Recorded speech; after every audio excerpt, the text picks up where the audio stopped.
Welcome back to another episode of the Marketing Millennials. Today, I have a good friend on the podcast.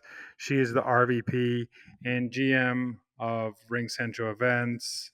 She does a lot in this role. It used to be Hoppin, now it's Ring Central. If people know Hoppin, so I have to mention Hoppin. And I'm excited to chat. Kristen, welcome to the podcast. Thanks, Daniel, for having me. It's been an overdue guest. I'm very excited. I want to start off and ask, how did you get into the marketing space? Oh, this is a good one. Well, I've always loved marketing, but if many of you follow me on social media, I sometimes say this story, but I fell into it. I always had a passion for connecting people and communities. I've always been the one. There's memes online, literally, of the person who's always involved in high school and in college, and that was me.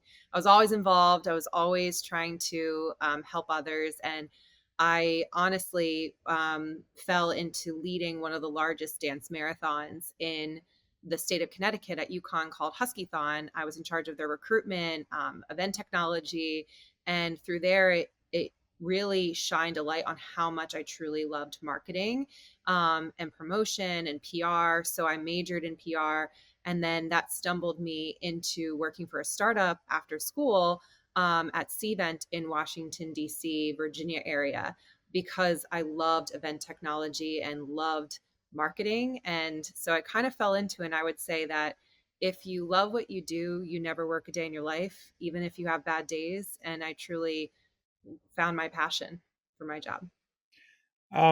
So Ring Central, you've been talking about this for a while about this digital event strategy. Could you just talk about why it's so important at first, and then we can go into some tactical ways how to execute it?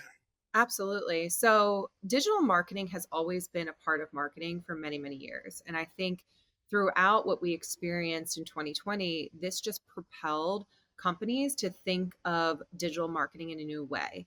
Because now that things are coming back and people are meeting and are in person over the last few years, what a lot of companies are realizing, brands B2C and B2B, is that they had this audience online that is not coming to in-person connections. And how can you continue to engage? And you know this best, Daniel, of how you started your community in Marketing Millennials, is how do you continue to engage with your community regardless of their area of the globe?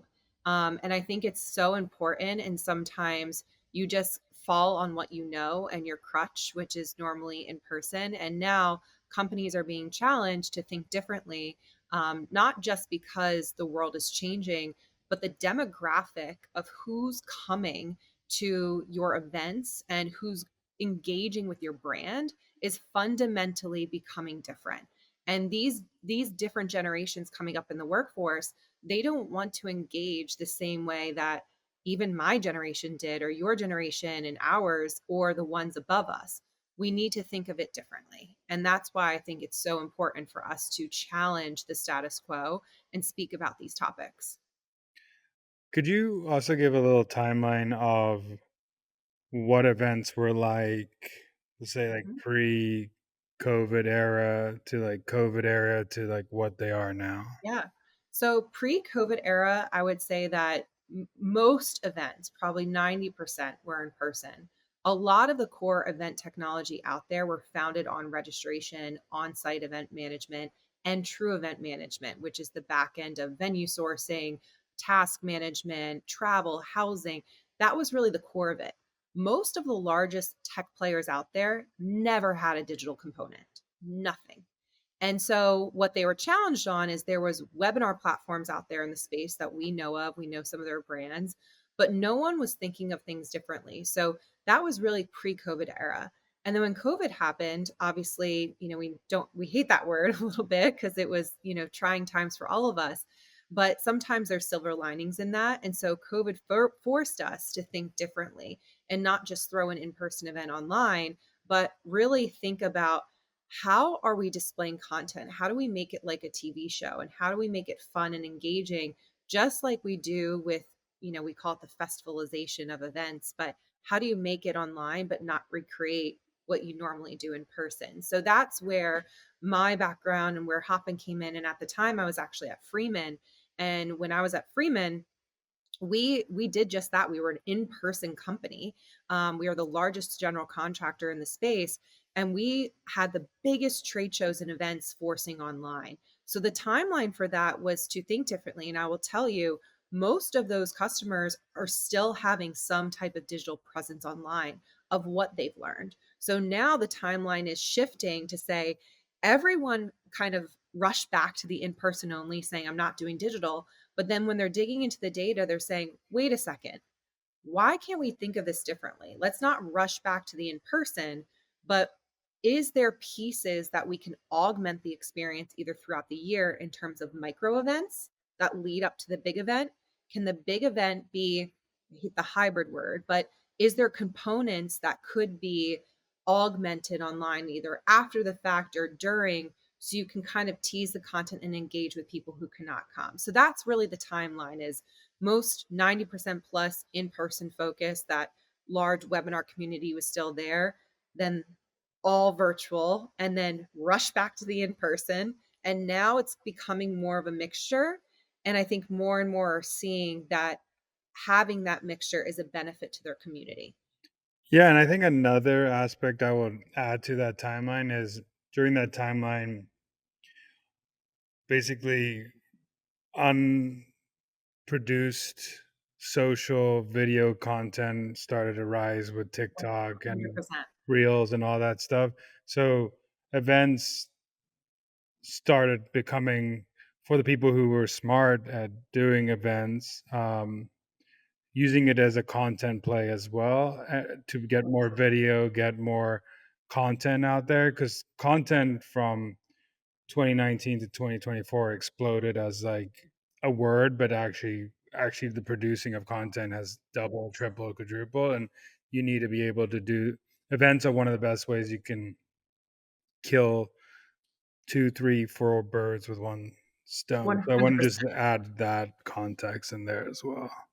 Well, I think you make an excellent point. Like, you and I discussed this at HubSpot Inbound during our amazing session about the TikTokification, TikTokification, I can't even pronounce it, of content and snackable content. And I think that era beyond just events, but marketing in general has fundamentally changed. And you can see people want to engage with fun brands. And I even see it right now with, a friend of mine works at ClickUp, and they started ClickUp Comedy, and they're getting hundreds of thousands of likes on their platforms, and they're becoming so well known for that brand. So I do believe that that stems into so many areas of how we do business and how we're looking at content creation beyond just events, but how can that be a jumping off point or a cornerstone to have that, snackable content throughout the year and kind of augment that strategy.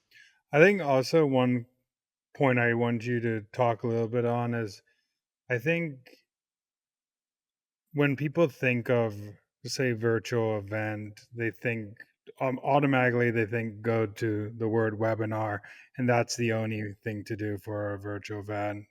Um, what are you seeing people doing that are creative, that are different? I mean, webinars are a great way too if you name them differently, but what are some creative ways you're seeing people use these micro events? Yeah, no, I love calling them micro events versus webinars. I think webinars have a very stale connotation, and I don't love to call it webinar.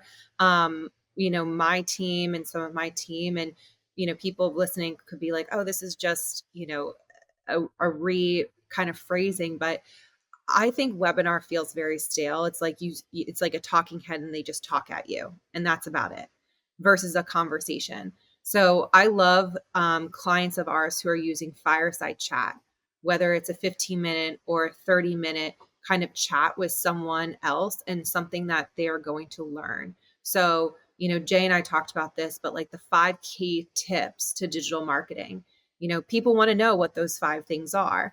And if you're talking to a customer or, someone who really has those expertise, people are going to go to learn, and people are going to learn about those items and share that online. So I think fireside chats, thought leadership events, there's so many different terms of what they're saying in those. I also think putting up even just a live stream on LinkedIn. There's a lot of influencers out there within the market, CEOs, even just marketers in general that are putting out their brands. They're interviewing customers and partners and they're making it fun. And I think you don't have to think of everything as this massive digital or in-person event, but how can you create conversation? How can you create authenticity with your content? And I think that's lacking. So, seeing people even now in my home, as we're doing this podcast today, these are some different things that I'm thinking about and what our customers are doing. I think the last thing that I would say beyond the rephrasing of the name and the different formats of what I just mentioned is the third is how do you make it fun? And so for us, I can say that we have an app store, not a pitch for us, but there's an app store that you can leverage to do some activations and engagement. And a couple customers of ours use it to give back to nonprofits. So if they have a sponsor, if they have a fireside chat with someone, they said for every one after who you meet, it's 5 minutes, you do speed networking. And for every match and every person you meet, we donate $1 to the American Red Cross. And those things are special and not enough companies do that enough. So when you think of activations, I think of how can you make it fun, engaging? How do you make the content fun in terms of the tools and the video formats that you use? And then the last point of it, can you give back and can you do things in a different way that no one else has done? I think also another thing, which I think we've talked about before, but a lot of people need to think of their event strategy. Well, they should have started a little earlier, but started thinking of how holistically every event gets to some sort of goal. Where, like, for example, at the Market Millennials, how we're thinking about virtual events is every single event is driving to our biggest event.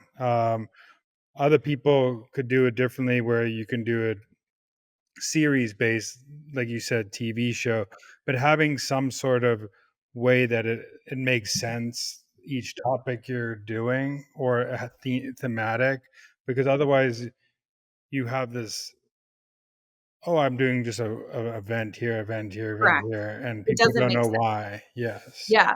No, that's a great lead in. I mean, Ring Central's doing that as well within our own marketing team and eating our own dog food, just like marketing millennials is, we have this AI Real Talk series, which you've presented on in the past, but that is leading up to bigger things as we move into the future. So it's not that we're doing these in linearity and kind of just these like moments in time, but all of this is one, creating community, and two, it's leading into things that are bigger on the horizon that we have, from a strategy point of view in events. So I think events really, if you think about the holistic strategy, it always has to have a meaning. What meaning? Like, why are you having that? Why are you hosting it? And why is that? What is the actual event goal that you're going to have? So for you in marketing millennials, it's like all of these mini micro events is leading up to the big event. And then subsequently, is this not just a lead gen, but a community driven activity where people need to engage after?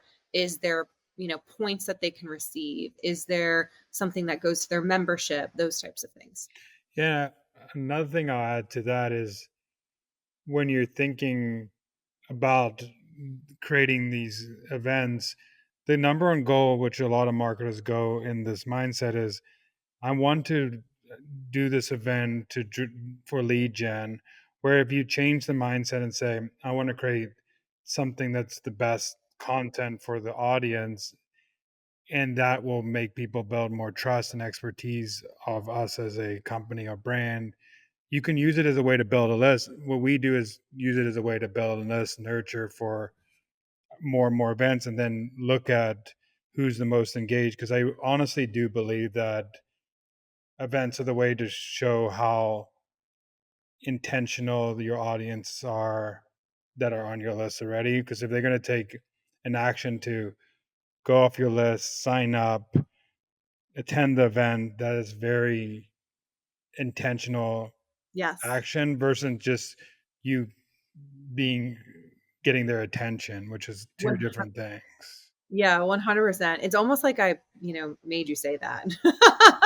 No, that is like so well said. I've always told, like, even with our product team, like, attendee engagement scores is huge because you want to understand, like, what are those attendees that are the most valuable to your community? Who are your biggest advocates that can help support the growth of your community? And I think you nailed it to say, that is a litmus test essentially of your community. How engaged are they? And it's not just are they attending, yes or no. I think more marketers are getting really smart on how are they interpreting the data. It's not did you register, did you attend, but it's did you engage throughout the experience? Did you ask questions? Are you connecting with others? How much time did you spend on the content? And you know did they have emojis flying? Like, there's so many different things that you can look at to assess how engaged someone is, and then leveraging that afterwards. So I know we started to do that within our own events of saying we have these almost like micro influencers within our customer community that love our product. Now I see that within us using our own product, and those ones we want to talk to, they can build out our platform more and really harness those influencers, or else if you don't listen to them, it's really hard to tell. And I think in event marketing we haven't leveraged that in the past. It's kind of been register how many attendees and kind of blanketed high level information. Did the sponsor get the amount of leads? But I think nowadays we're thinking of the data a little bit deeper, and how are we really thinking of success when we're putting on these different strategies of events.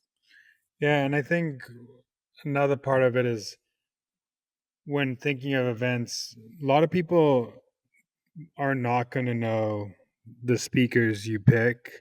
So you have to figure out how to create those fun elements. Also, not give away that you're recording right after. You have to do things that are very to get them to attend and be different, because I think Intentional. a lot of people don't do enough different things, because you're really taking someone an hour of someone or 20 minutes or 10 minutes of someone else's day where they could be doing something else. They could be taking their kid to school. They could be doing something. So what are you going to do that's so enticing to get people to actually attend that event? And you have to think about that for every single event. A lot of people just treat it as a checkbox instead of like, hey, how do we be a bit different in this event? I totally agree with you. There's so many like rabbit holes we can go down in this event marketing discussion, but I 100% agree with you. um I know one of the we talked a little bit about building in depth community with events. What are some ways that you people can build um community or raving fans or whatever one people want to call it, Yeah. through event marketing? Yeah, there's a lot of things. I think I could do a whole podcast just on how to create communities and events. But this is just event marketing or digital marketing in general. I think for event communities, one, we need to start on, do you have different types of experiences that you can give to those different attendees? Because let's face it, your community is not a one size fits all. You're going to have people who are not as engaged as others. You're going to have super customers and super fans, and you're going to have kind of the middle of the road. So, in my personal opinion, the customers that have seen the most success is they've really segmented the different types of attendees or registrants that they want to attend their event and giving them that personalized experience. So if they're attracting net new, are they sending swag bags to watch? Are they having a newcomers connector meetup? Are they connecting members with non-members if it's an association or a community? If it's an actual business, maybe they have prospects meeting with customers or partners meeting with customers. And so I think when you're building community, you need to be really intentional. You're not going to say, hey, everyone's invited and giving them the same experience. You're going to really try to personalize that across the board through every facet of what you do, your communication of emails. the communication within the platform itself and the communication during, and what tracks and what things are they going to that actually enhance their experience. Like for me, I hope that platforms in the future and AI can say, Kristen has done this with her career. This is my kryptonite.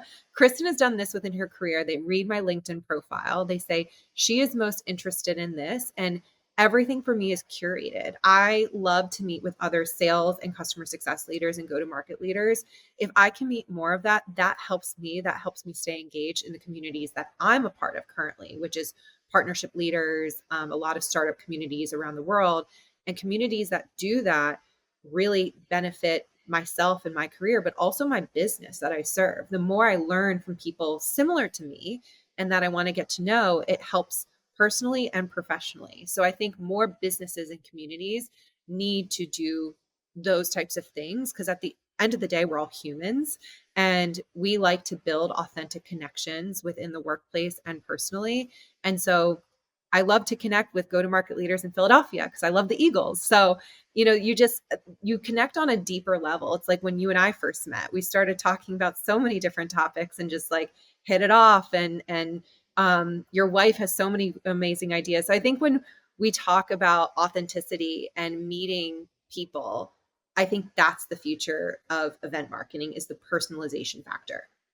I actually totally agree with that. And doubling down, I think it's not only how you personalize the type of content for the event, is how you deliver it in different ways. Because some people want to attend a virtual event, some people want to be in person, some people want bite-sized content of the event. So it's the way you deliver, and that's the same with community too. I think community, the future of community is not this one size fit model where it's a Slack channel or it's a feed or it's this. Agreed. It's it's more of an access, Meeting people at their level, yeah, like and meeting people where they are. yeah, Yeah. and it's access. I think people join communities and clubs for the access factor. They Yes. want to be a part of something that, like, you join a gym because you access it's in close in your community. There's maybe people that are the same. They all like working out. You join a tennis Make club, or friends. yeah, like you have like reasons, but it's the access to whatever, whether it's like the features or the people or who you Or the are. content. Yeah, yeah, Yeah. exactly. I totally agree with you, Daniel.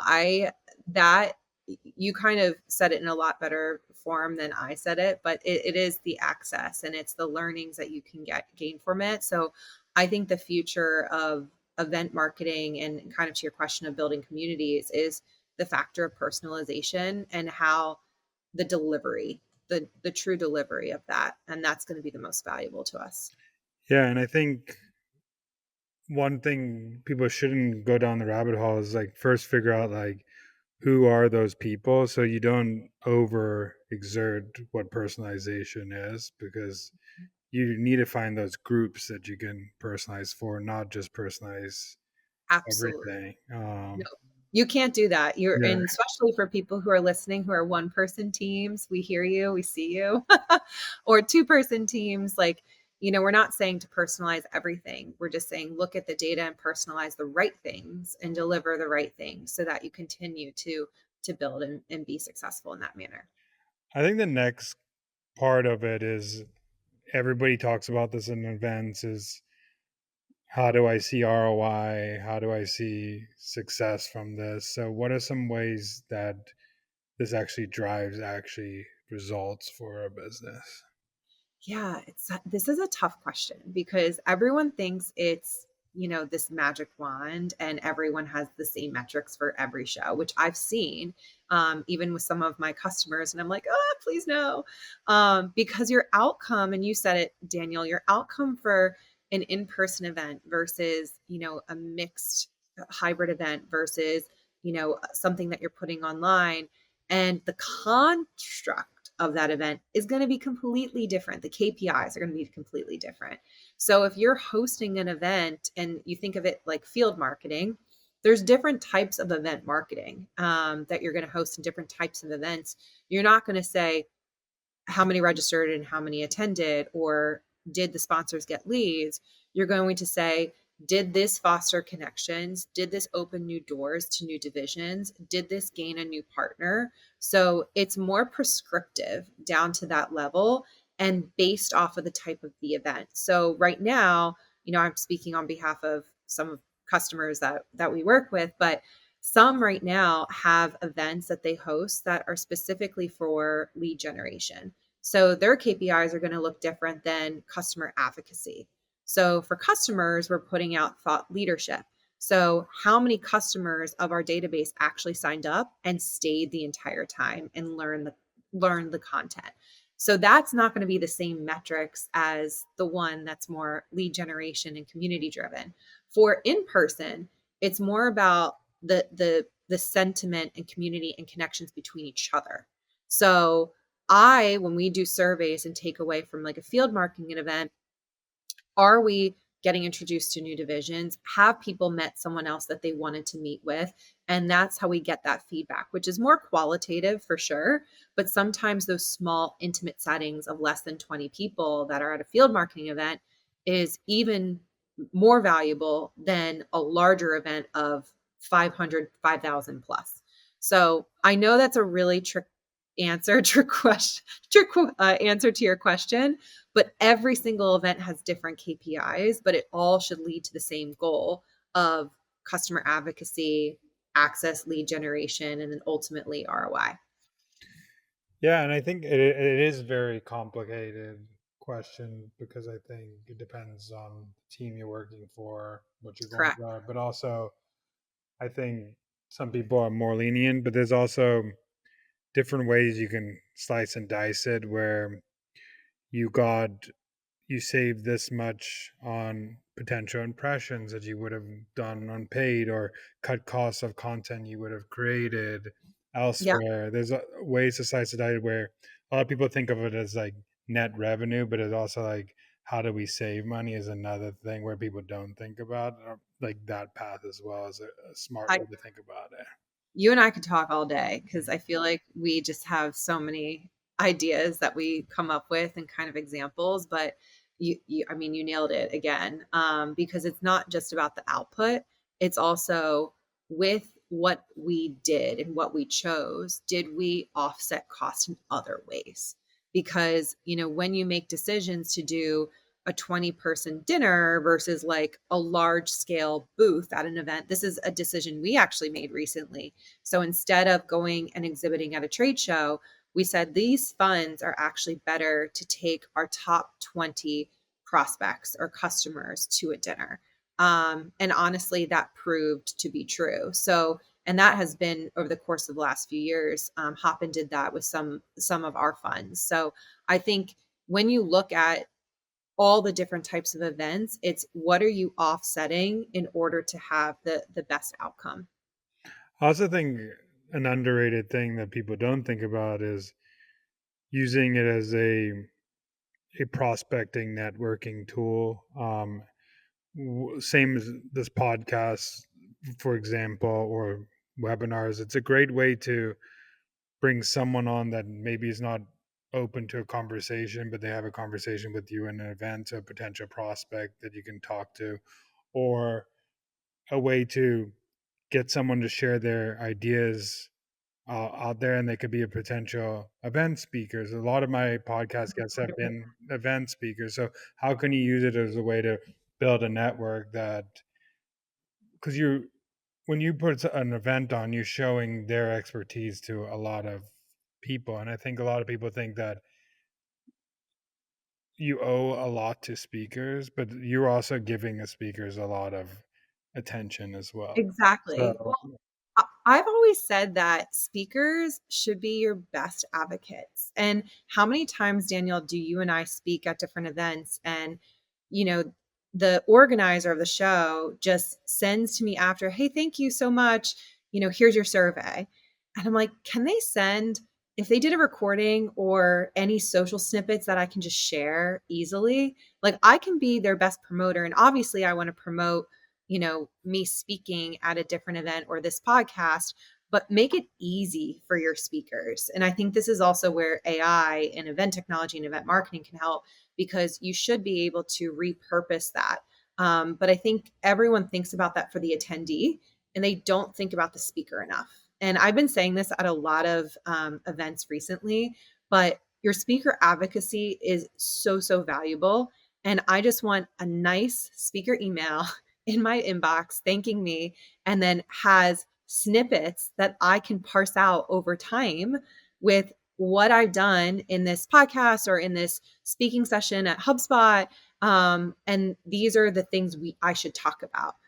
Instead of me, I like go through all of my notes and make sure that I pull out my quotes to Yeah, repurpose. I think make it easy for them to share. And also, I always go into the conversation with speakers like, hey, I want you to know this is for you to promote yourself too. Like, I want you to come into it and share whatever you want to the audience that you want to share. I really think Yeah. like it's a way to give them you. I and I know there's some companies who I attend some conferences that do this very well, where they go into the speaker conversation and say, how could our company help you achieve your goals as a speaker? And 100%. that's the best way to do it. Oh, literally another podcast discussion all about speaker advocacy Hmm. and just speaker conversation. There needs to be more discussion around speaker management in general. For And sure. then I know one of the topics that happen is integrations of of event softwares and how it's used. I think that also plays into what makes events hard. I remember back in the day being marketing ops, doing an event, having to have them download a CVS file. They have to send it to the marketing team. They have to upload the list. It could take 5 or 6 days to do that. Then upload the list and figure out the marketing for it. And it's already now 2 weeks out of the event, and there's no Yep. communication. So, um, how important is that in this day and age of integrating events into your current tech stacks? Oh, it's so important. I mean, I speak on this topic. This is another discussion of marketing operations, but I speak on this all the time because I think that over the last few years in particular is the rise of the marketing operations decision maker. And many times now, marketing operations is the decision maker on event technology, which in the past, it was more of the planner or the event manager or the event director. But now events are becoming more integrated. It's not yet. It's a part of the marketing organization, but it's still kept so separate in many companies that event marketing is becoming so intertwined with organizations, especially the mid-market to enterprise, because that's getting integrated into, if they have Marketo or Salesforce or HubSpot or any of these tools in tech stack, if those tools do not seamlessly integrate or have value to have that continuum across the board to funnel the data appropriately, you're up a creek without a paddle. And so marketing ops can quickly um, you know derail complete technology stack decisions based off of that.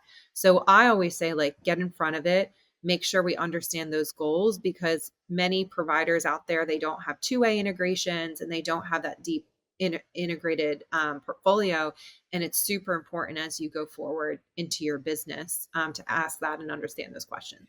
Yeah, because could have, which should be the conversation of an event software or using events, is Mhm. conversation should be how could this event software be the best experience for the attendees, but it also has to be the best experience for internal employees as well, Well said. um, because if it's hard to use internally, it just makes life hard. So that's when event softwares think about both those things. That's the best type. And um, 100%. lastly, I want to ask you is what is a marketing hill you would die on? Ooh, I have a few hills actually, but I'm going to say one. And it's probably not one that most people expect from me, but I will die on the hill for brand, because if you do not have a strong brand about your organization, I think it lacks a little bit, and not a little bit, but a lot of credibility. So, brand, I relate that to the mission and vision of what you're going after, making sure that's super clear and crisp. And brand in terms of what is the awareness and where you're trying to solve within the industry, and what you're doing. So I think of brand in many different facets across the board. It's not just a logo, it's not just, the color scheme.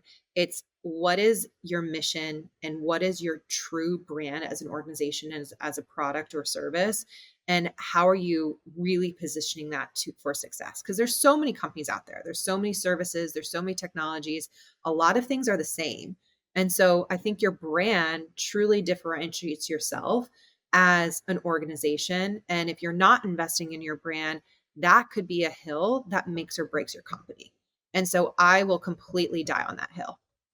I think also a lot of people forget it's the reputation you have in the market, and Absolutely. um, little things you change could ruin reputation or like forget reputation, or it's hard to bring back that reputation, or like a bad experience or stuff like that. So brand a lot of the time is just that the rep, That like reputation. how people feel about you in the market, that feeling like they gave me a good experience, Yeah, they helped me with my job, whatever, that reputation in the market is so absolutely. important.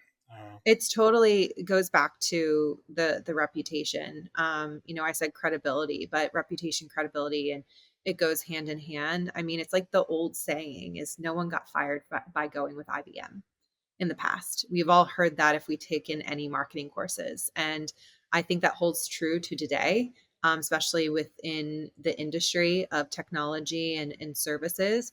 There's very large brands out there, and most of their company was made based off of their brand. So if you think of it, there's so many studies coming out around that, and it's something I'm truly passionate about. And it's, I think, le- starting to catch on more in the B2B space. I mean, e-commerce and consumer, and it is, I mean, that's like the center of a lot of what differentiates a lot of people. But a lot of people have relied on product for a long time, and a good product Agreed. helps the brand. It's actually just the foundation. You should have a good product, but Yes. um, what the brand is going to, now that there's so many softwares that do the same exact thing, the brand is going to what separate those It's the softwares. weight. Yeah. It's the weight behind it. Absolutely. Lastly, where can people find you and what you're doing? Yeah. So as Daniel mentioned, I lead the Ring Central Events business unit at Ring Central. You can find me on LinkedIn and Instagram, Kristen Koenig, Koenig. And then on LinkedIn, it's Kristen N. Koenig. That's my handle. Well, thank you so much for joining, and everybody start thinking about their 2025 events now if you haven't, because if you aren't, other people are going to do it themselves. Yep. So, Strategy's ready.